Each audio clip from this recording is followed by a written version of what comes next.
Halo semuanya, jumpa lagi dengan Mimin di podcast Jeram. Oke, seperti biasanya pada malam hari ini saya kembali dan akan menceritakan cerita seram untuk kalian semuanya. Dan cerita seram kali ini saya dapatkan dari akun Twitter Mas Widi yang berjudul Kontrakan Lamaku, yang dialami olehnya sendiri beserta keluarganya. Seperti apa kisahnya? Mari kita simak. Lokasi bertempat di Pasar Kemis, Kabupaten Tangerang, di dalam perumahan dekat dengan SMP Negeri 1 Pasar Kemis. Sebenarnya di sini ada beberapa kisah yang akan gua mulai dari kisah bapak gua dulu, dilanjut oleh kisah mama, lalu kisah gua pribadi. Kisah pertama adalah kisah yang dialami langsung oleh bapak, di mana dia sering mendapat gangguan gaib di tempat tersebut. Usut punya usut, ternyata bapak gua ini punya tulang rusuk yang jarang-jarang, yang konon katanya bisa melihat hal-hal tak kasat mata. Kisah ini terjadi ketika gua masih duduk di kelas 4 SD sekitar tahun 2008. Di mana saat itu bapak baru pulang kerja pada malam hari. Dan karena sudah saking capeknya, bapak langsung tidur. Tapi tak berselang lama, sekitar jam 1 malam, bapak seperti mendengar suara yang memanggilnya dari kebun di belakang kontrakan. Lantas, ibu yang mengetahui hal tersebut mencoba untuk mengikutinya dari belakang. Dan benar saja, bapak sudah berada di dalam kebun itu. Sontak ibu berteriak untuk menyadarkan bapak bahwa dia sudah di dalam kebun tersebut. Teriakan ibu membuat bapak tersadar dan ia berkata banyak anak-anak kecil bermata merah di sana yang tiba-tiba hilang saat ibu berteriak memanggil. Dan ternyata yang memanggilnya di awal adalah sesosok gundurwo penghuni kebun tersebut. Mungkin emang niatnya mau ngerjain, tapi di sini bapak seperti tidak takut sama sekali. Dia berjalan dalam keadaan sadar. Setelah itu, bapak pulang dan melanjutkan tidurnya. Dan kisah pun berganti di waktu yang lain. Kisah berganti di saatku menginjak kelas 6 SD sekitar tahun 2010. Masih berlanjut dari pengalaman yang dialami bapak, tapi kali ini mengganggunya berbeda. Jadi, ada salah satu teman bapak yang meninggal. Kebetulan saya juga berteman dengan anaknya. Ya, karena kita berada di satu RT yang sama. Sekitar 1 minggu setelah kematian bapak tersebut, ada gangguan yang muncul menghampiri bapakku. Sekitar jam 12 malam, saat bapak baru pulang kerja, baru sampai kamar, bapak mendengar seperti ada yang memanggilnya dari luar kontrakan. Dan benar saja, ternyata sosok itu adalah bapak temanku yang baru saja meninggal 1 minggu lalu. Di sini, bapak langsung menemui temannya itu, dan ibu yang mengetahui hal tersebut sontak ingin mengikuti kemana perginya bapak. Dan kebetulan saja ada Bapak Bagus, salah satu tetanggaku, yang terbangun di malam hari. Ibu berkata, itu Bapak Anto ditungguin sama bapaknya R. Lalu ibu dan Bapak Bagus mengikuti kemana perginya bapak bersama sosok makhluk yang menyerupai Bapak R. Ternyata mereka sudah ada di dekat tumpukan sampah. Lalu ibu dan Bapak Bagus berteriak untuk menyadarkan bapakku yang akan dibawa ke kuburan oleh sesosok pocong.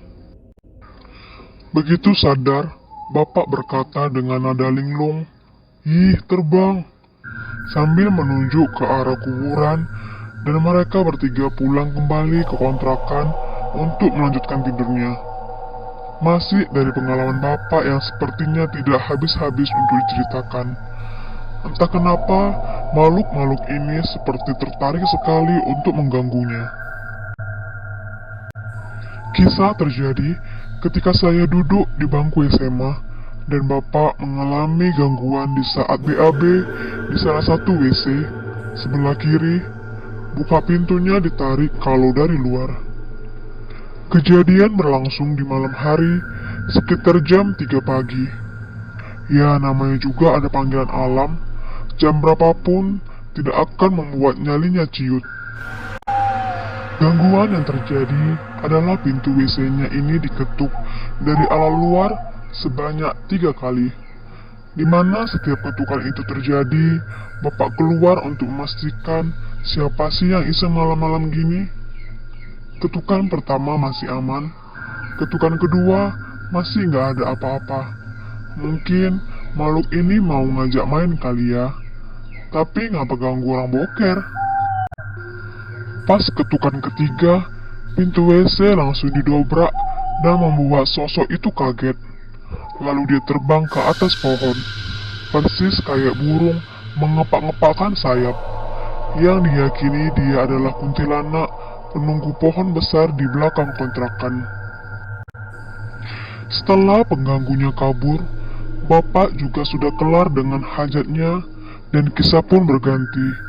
Kita sudah memasuki kisah yang dialami oleh ibu saya. Tentu kisah ini tidak kalah seramnya dengan kisah bapak saya. Mari kita simak.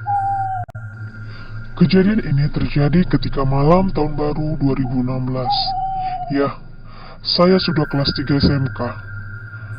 Dan seperti biasa ada gangguan lagi, tapi ini menimpa ibu saya. Cerita berawal dari malam tahun baru, di mana saya sedang bermain PS di RT lain, hingga pergantian tahun tiba. Bahkan sampai pagi dini hari, sekitar jam setengah 3, saya memutuskan untuk pulang karena sudah mengantuk sekali.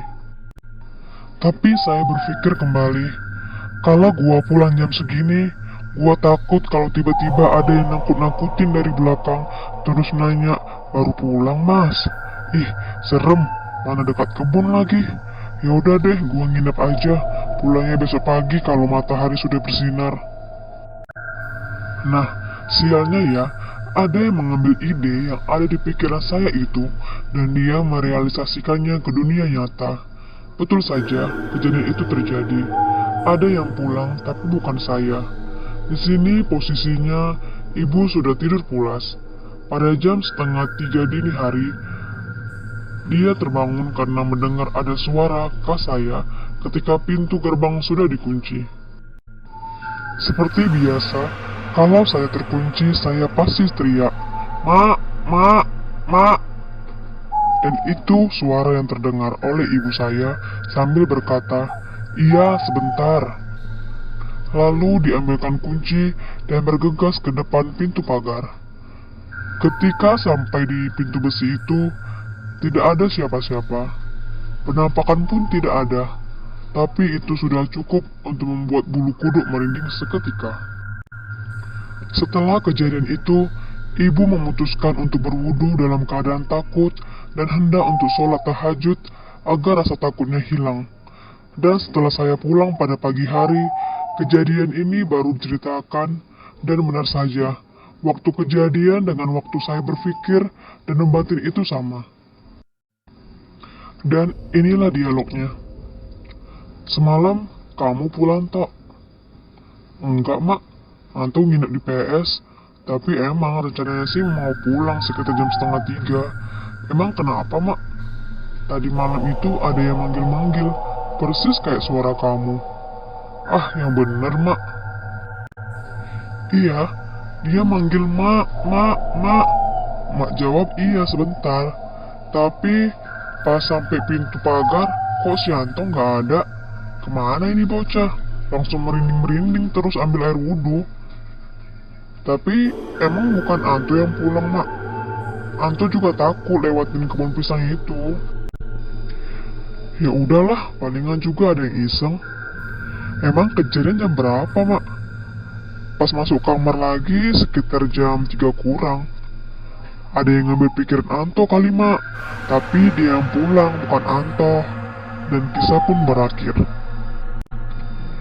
Baiklah, sekarang berlanjut ke pengalaman yang gua alami sendiri. Mari kita simak. Kisah ini terjadi pada tahun 2019, di mana gua sudah bekerja pada salah satu perusahaan yang ternama yang memproduksi pop ice. Kejadian ini terjadi pada pukul 5 pagi, di mana saat itu gua sedang shift 1 masuk jam 6 pagi. Dikarenakan tetangga masih tidur dan hanya gua yang bangun pada saat itu, kejadian seram pun menimpa gua. Di sini, gua berniat untuk sholat subuh dan keluar kamar untuk mengambil air wudhu, di mana semua keran air dan kamar mandi letaknya di luar kamar. Tapi gua berwudhu bukan pada keran, karena kalau mau pakai keran harus nyalain mesin pompa air dulu. Jadi gua wudhu pakai ember kecil yang sudah dilubangin bawahnya untuk berwudhu. Baru saja ambil air wudhu, kira-kira baru setengah ember kecil, muncullah sesosok kuntilanak dari kamar mandi lain, yang awalnya gua lihat pakai lirikan mata, kemudian gua menoleh ke arah kanan tempat dia muncul, kurang lebih begini denanya.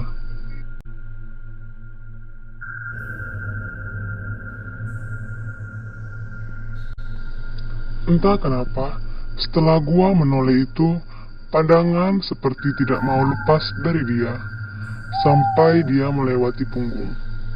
Di sini gua masih ingat dasternya yang putih dan rambutnya yang panjang, kakinya yang melayang 1 jengkal dari tanah, dan dia melayang persis ke arah gua. Dia muncul dari sini, melayang ke belakang, dan gua kayak gak bisa ngapa-ngapain. Cuma lihat dia melayang gitu aja sampai melewati punggung. Pas dia lewat persis di belakang punggung, bulu kuduk gua berdiri dari kepala sampai ke kaki.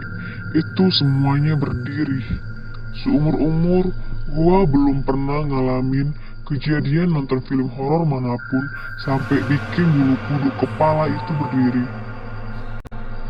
Tapi di sini gua nggak berani buat noleh ke arah kiri, karena gua khawatir kejadian kayak di film horor itu terjadi. Misalnya gue noleh ke kiri, tiba-tiba dia di depan muka. Kan nggak asyik ya kalau beneran kejadian begitu. Ya udah, gua coba-coba buat baca kalimat tasbih, tahmid, takbir, dan tahlil karena emang saking takutnya. Dan gua nggak tahu posisi persis dia lagi setelah lewat punggung. Nggak tahu dia tetap di belakang atau melanjutkan melayangnya. Setelah dirasa tenang, baru gua lanjutkan lagi ambil air wudhunya dan sholat subuh. Dan kisah ini gua ceritakan ke ibu begitu ia bangun seraya berkata, "Itu Kunti telat pergi, azan subuh udah lewat, dia baru pergi." Tapi emang benar dia pergi ke arah pohon besar belakang yang sekarang sudah ditebang. Sebenarnya masih ada satu kisah tentang kejadian yang dialami tetangga gua yang berkaitan dengan horor juga, dan satu kisah ilmu hitam yang menimpa keluarga gua.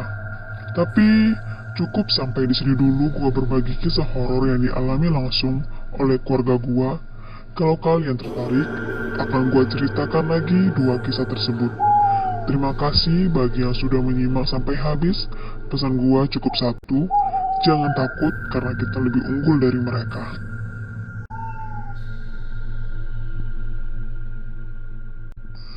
Oke, itulah kisah dari Mas Rian malam ini. Semoga kalian terhibur. Selamat malam dan sampai jumpa.